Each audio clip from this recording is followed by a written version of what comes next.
All right, so now that we've capped our beams in the previous video, now we'll do the posts. So you'll notice that I already wrapped them in poly. So whenever you have pressure treated wood, never put aluminum directly on it. So what we're gonna do is we're gonna turn them into these finished posts right here.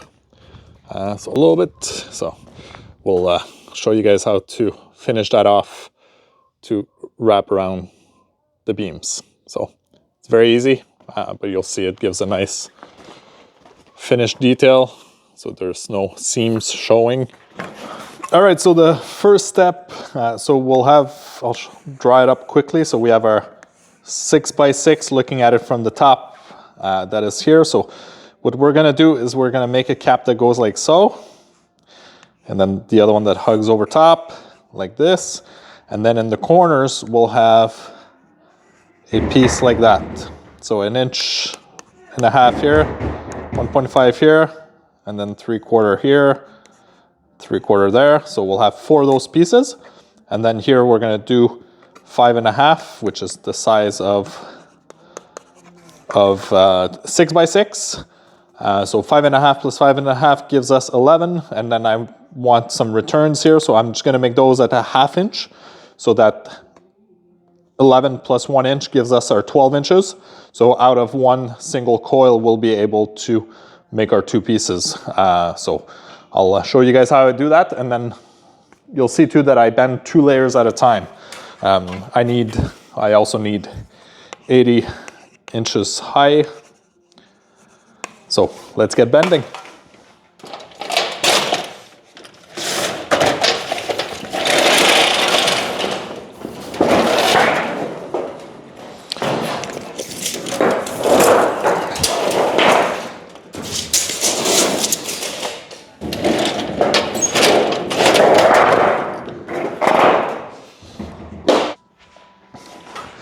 All right, so pay attention as to how little handling we're gonna do of the material. We're not gonna pre-mark it. We're simply gonna insert it in the brake, start bending, and use the measuring tools to make all our bends and such. So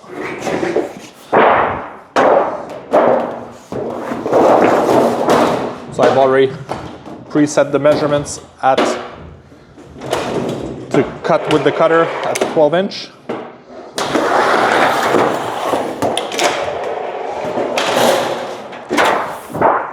And check this out, I'll bend 2 pieces at a time.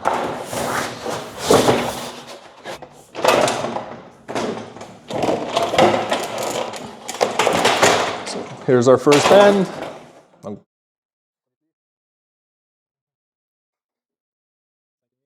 Making me 5.5, 5.5.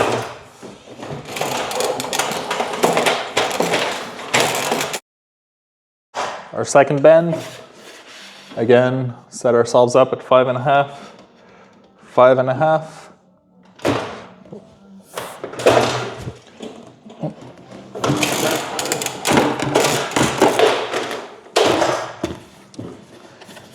Here's our 2 pieces.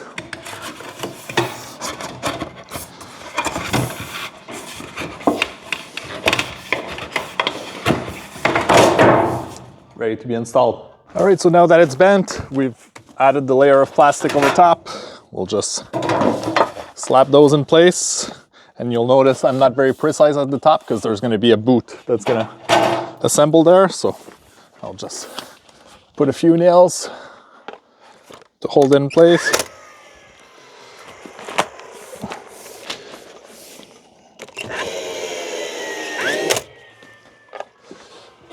And then do the other side.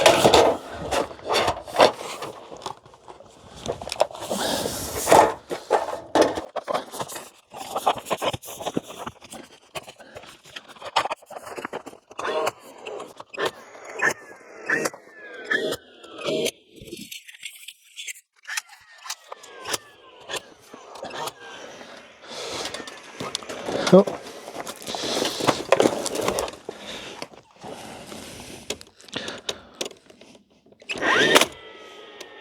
Now that this first layer is in, I'll put that up the piece of wood here, so that's what's gonna hold the boot when we finish off the top. So I already pre-nailed my L shapes, and then we'll just make sure that we're square and level.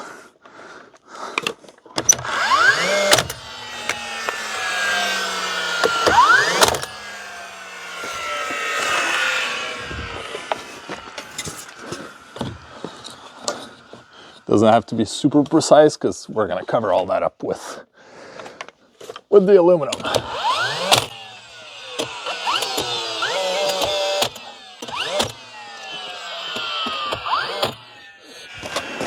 So then we'll have the boot to finish off and the L corners as well. All right, so now I'm gonna measure for the upper boot that's gonna go at the top here.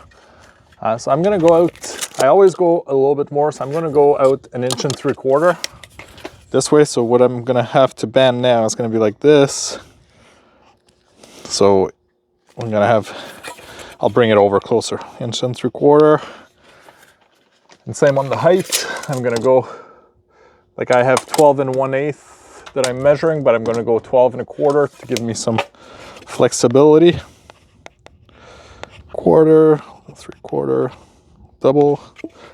And then right here I got 9 inches times 4, 36, but I'm gonna go at 38 just to be safe. And then I'll double check the other side. If that gives me the same measurement, I'll just double up the length and bend both at the same time.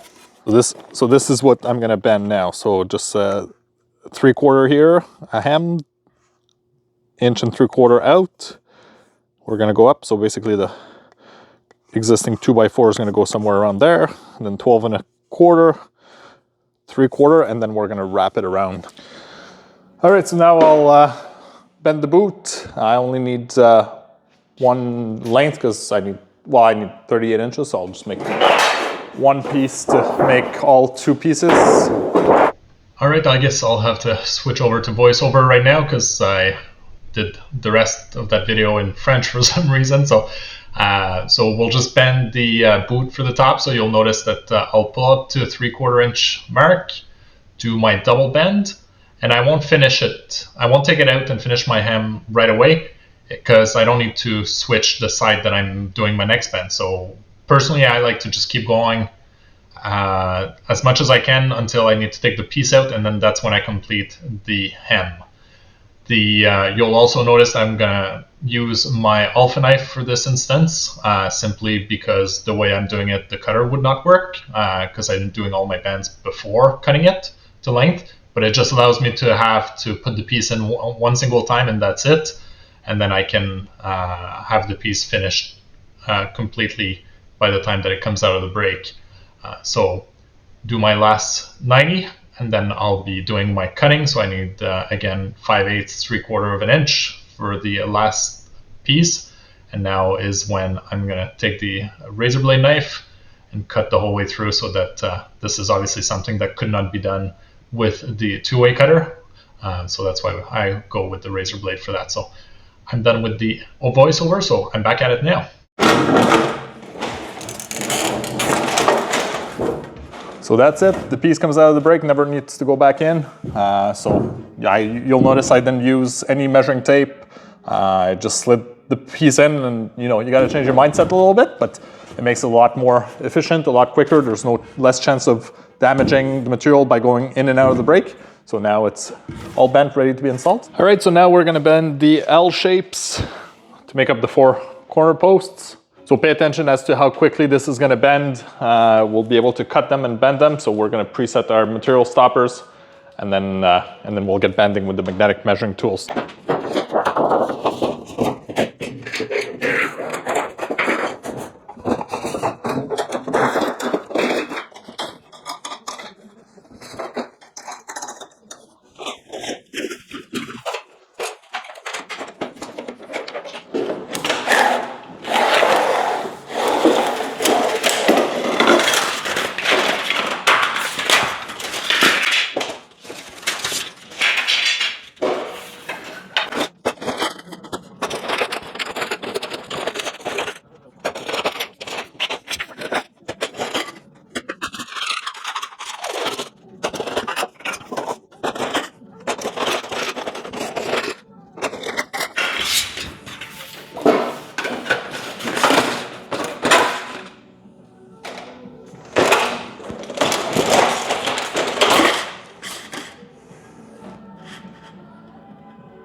So first step will be to take my measurements and transfer them to my piece of material. So I will take all my measurements, mark everything out. I'll bring you guys in to explain a little bit of everything. So what I need here so I got 8 7/8, 8 3/4, 8 7/8, and then my lip is 1 5/8.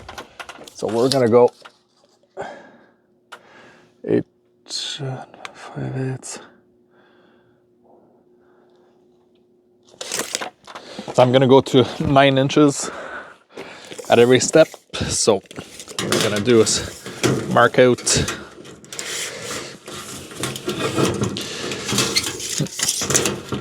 so I'll take 1 inch for my tab, 9 inch, 9 inch, 9 inch, 9 inch. I'll mark that out.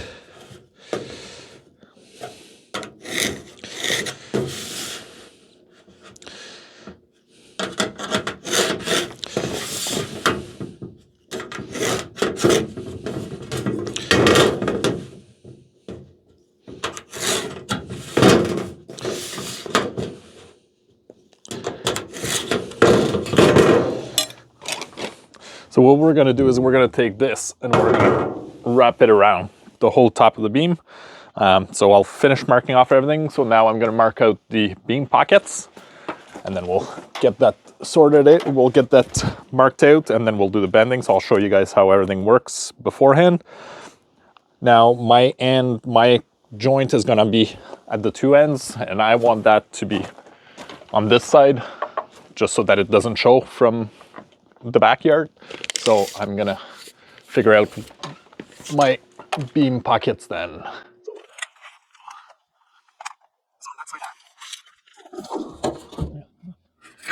This one. So, inches.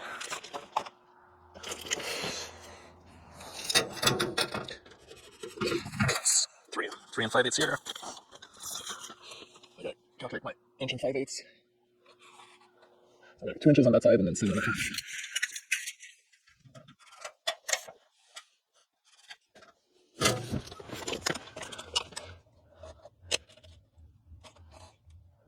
1 5/8 and 7.25. 1 5/8, 7.25. Okay, so that's that. Here I have 2 inches and 7.1/8. This side, 2 inches, 7.1/8. So that will be 8.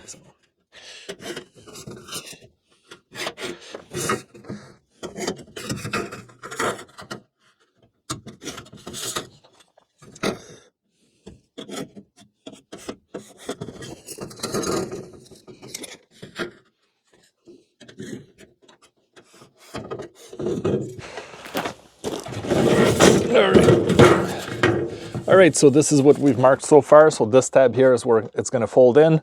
This will be the beam pocket for that side, and then this will be the beam pocket for the back. And then this is going to join in. So I'll be cutting those on 45 here so that I got nice joints in the corner. And then I'll fold these in as well so that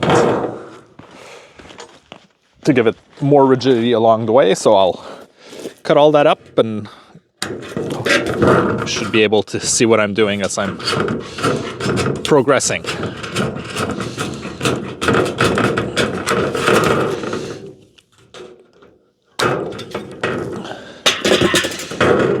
This is inside, so all that matters really is that my tip goes to my line.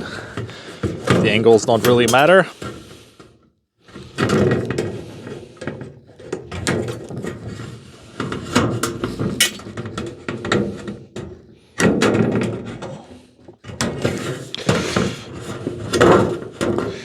And then this will be my 1-inch tab to close off the edge, so I'll be able to slide that in. Now here where it's going to fold, it's important to be nice and precise, so I'll go straight. I cut straight first on all 3 sides, and then on the when I'm cutting with the material, the tabs naturally want to flip over. So on the part that's on the lower end, I'm going to cut on the 45. So that when the joint is created, then it gives a nice seam in the corner there. 45 like this. And then I need to do this end as well on a 45, like so. Now this side is cut at 90 degrees. I'm just gonna back cut just a little bit so that when I'm over bending the box, then it's gonna sit nice in place where it needs to go. Or otherwise the inner tab here would hit there and then would kink on the outside. It would show through the finish. So doing it this way just allows me to make a nice clean corner. So I'll fold that over to give my 1-inch tab. And then what I like to do on those corners here, usually I do that on the table there, but either on using a square or a straight edge, I'll just do a slight score on the aluminum, on the inside finish, and then I'll be able to tip over. So make sure that the overbend here happens in the correct direction, and then I use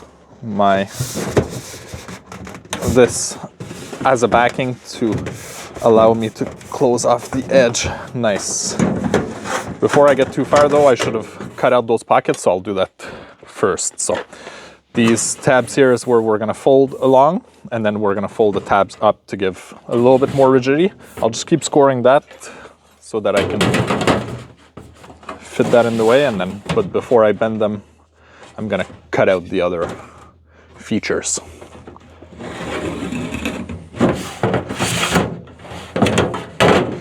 So like, all I'm doing here is just creating a weakness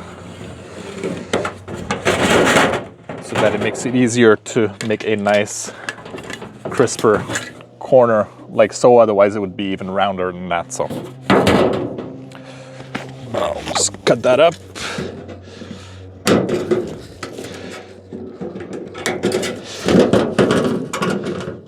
I'm just gonna leave 3/4 to 1 inch of material. It doesn't need to be nice and clean because it's not gonna show. It's really just to give rigidity to the piece after it's bent. And then I'm gonna cut right down to the corner here and repeat on that side. And then I'll do the same here. You see how I did my reverse bend here? Maybe I could have done it on that side, because then it doesn't leave as much meat compared to this side because of that pocket, but I think it should still be fine. So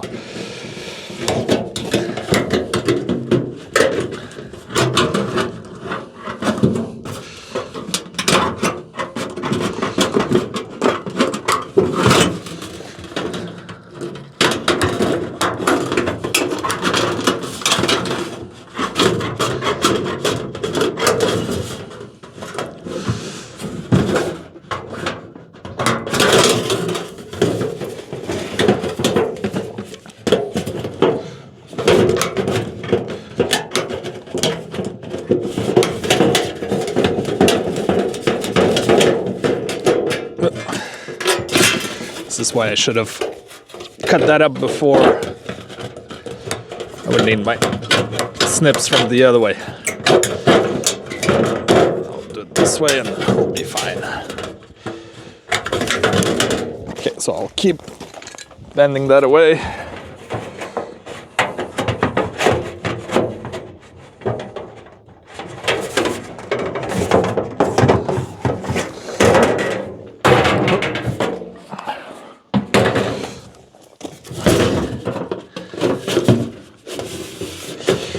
sure you're lined up on your line.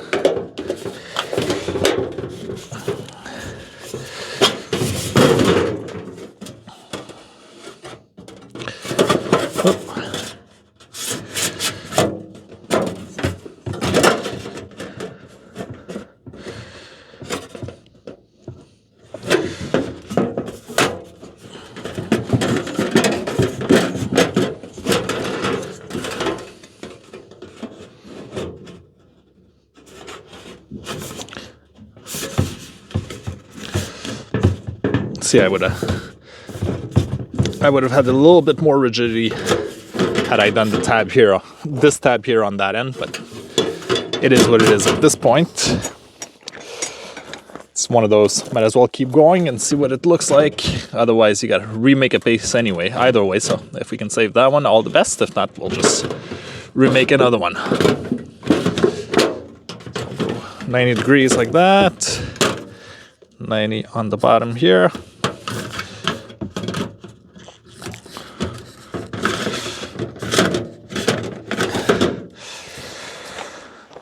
And then I'll just rest this against the side to give me an edge. Again, I want to make sure that this is folding around this properly.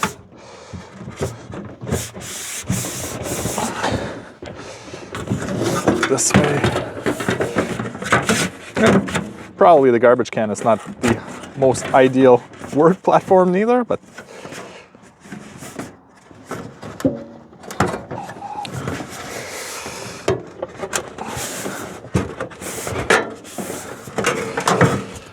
so as you can see here, this is all going to be folded like so. We can double check our corners, but once we caulk everything, it should hide the corners not meaning so much, but maybe I'll trim them just a little bit so that it really puts us more on our 45. I eyeballed those, so maybe I was a little off, so I can trim a little bit.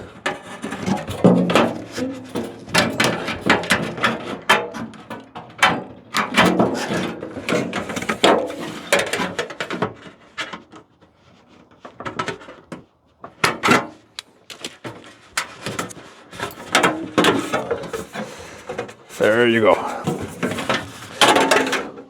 So I've got that, so we'll see how good I did. All right, so this is folding like so. And then that's gonna give us our nice clean corners. And this is gonna be the boot all assembled. So I'm gonna go get some two-way tape. I'll run a bead of two-way tape here, and then that's gonna stick it together. All right, so I'll just toss that on there.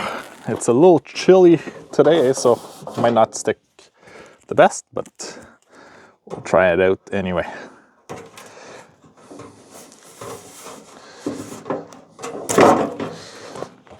All right, so let's slide that up and see how she looks.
Okay, just a nail or two just to make sure this side doesn't fall.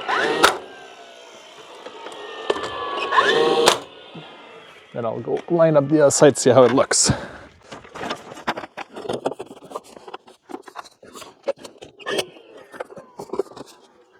square everything up, make sure everything is in line where it needs to be. Here's how it looks mounted. So obviously we'll do some a little bit too bright on this side.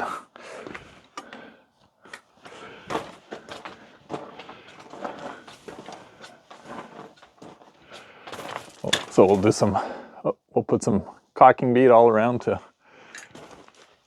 hide those seams, but this will be it. I'll go grab the L-shaped corners and we'll finish that up. All right, so we'll figure out the overall length that we need for the corners. Usually I would finish the bottom off, but until I have my interlock and I know exactly what I'm doing, I'll put those on anyway, and I'll deal with the rest afterwards. I might even do a little bit of stonework at the bottom, so we'll see in a few years, I guess. So I'll just go to here. I got all 4 corners, so I marked them all at once. And I don't need to be super precise because, like I said, I'll be finishing off the rest later on.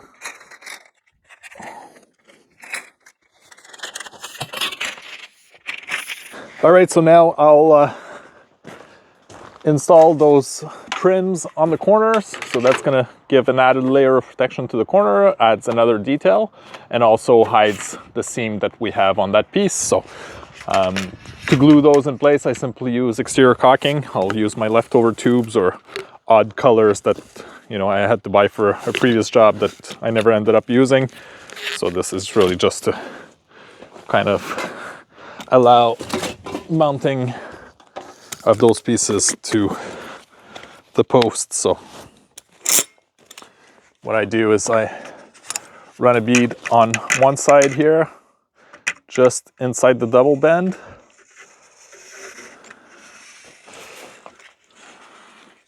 Along the whole length.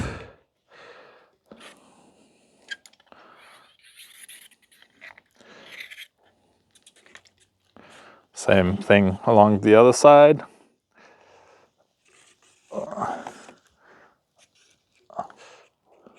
So that's for this one corner, so I'll stick that in place. And then I like to kind of make sure that it gets kind of sucked in place. I'll do all the 4 corners and then we'll wrap them with electrical tape just until, to ensure that they stay in place until the caulking fully cures.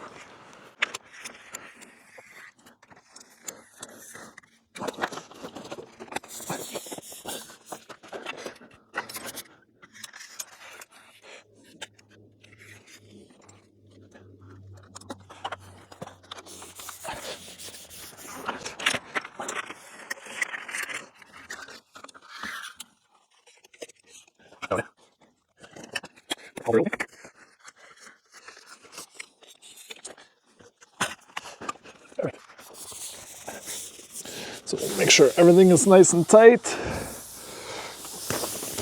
And then I'll grab the electrical tape and I'll just do a few rounds while tightening everything. You probably could use zip ties too, or masking tape, really. Doesn't matter, whatever you have on hand to kind of hold it tight in place until everything dries up. Usually I wait 2 or 3 days and then I can remove the tape. Oh. It's been cold outside.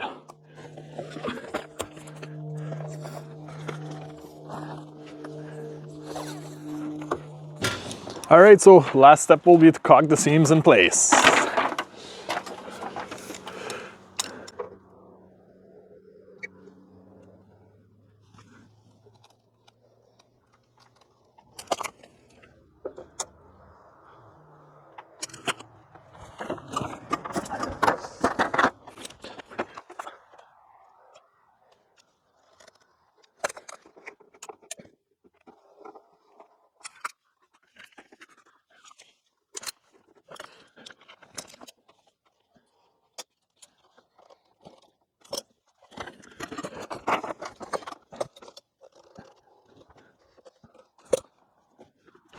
All right, so that's finally it.